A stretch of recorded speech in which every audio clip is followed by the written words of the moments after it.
Samantala, mistulang no man's land ngayon ang Matnog Port sa Sorsogon. Pinaalis kasi sa pier ang mga stranded na pasahero, mga driver at pahinanti po ng mga bus at truck bilang pag-iingat pa rin sakaling tumama nga ang bagyong Ruby. At live mismo mula sa Matnog Port sa Sorsogon, nagpapatrol ang mutya ng Matnog, mutya ng masa, Doris Bigonia. Doris, talaga bang wala ng mga bus dyan o truck na naghihintay para makatawid?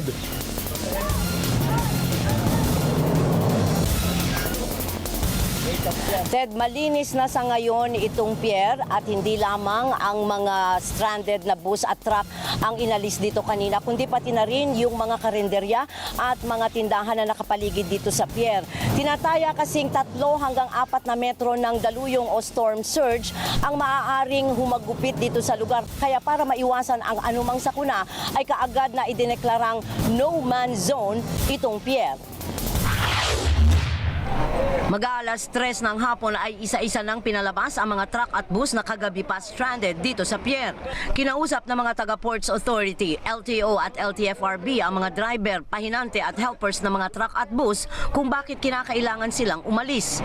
Maghanap po tayo ng safe zone. Wag ho dito na kung pwede natin ito, i-vacate.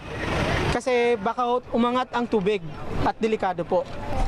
Maraming tanong ang mga truck at bus drivers. Halimbawa, wala naman kaming kakilala rito. Paano naman po kami magpapark? Sige, gagawin natin. Gagawin ho natin ng paraan.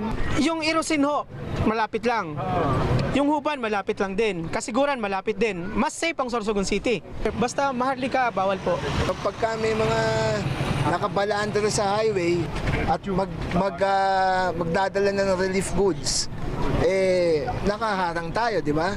So kailangan yung highway open para mabilis. Hahanapan din ng lugar ang 400 pasahero ng mga bus na hindi makatawid papuntang Samar. Yung provincial government mag-provide. Kung minsan, doon yan dinadala sa Balogo Sports Complex. Halos 100 truck at bus ang natenga dito nang itigil na ang RoRo operations kahapon. Agad namang nag-impake ang mga nagnenegosyo sa loob ng pier, sunod ng paglabas ng mga truck at bus. Mas mahalaga yung buhay namin kaysa yung anak buhay namin. Ang ibang pasahero maaga pa'y nagdesisyon na. Ewan ko sa kanila, kayo bubalik na rin din kayo. Kasi mahirap yung storm surge na sinasabi. Kasi pag ganyan andyan na, iglap lang yan. Kung papalisin tayo ng gobyerno, ba't hindi? Hindi naman gobyerno. Ang magde-decide din naman government, kayo kasi life natin yan eh. Buhay natin, tayo magde-desisyon. Baka sakali kami makatawid kasi mga anak namin nasa kabila. Ang buntis na si Jerlyn Ranches naghilab ang tiyan habang nasa bus at sa tulong ng ibang pasahero, naisugod siya sa kalapit na health center at doon siya nanganak. So, hindi nyo alam na sarado na? Hindi po kami sinabihan doon pa lang sa Pasay.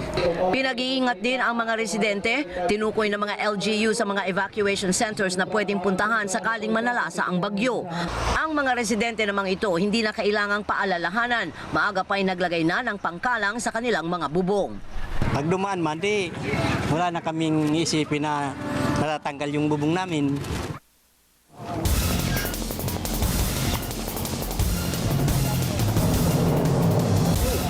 Ted, signal number 2 na dito sa Sorsogon, kaya naman alertado na ang lahat ng line agencies para sa mga pag-iingat na ipapatupad. Samantala, umaapila naman ang mga opisyal dito sa Matnog sa mga bus companies na makipagtulungan para sa pangangalaga ng kanilang mga stranded na mga pasahero.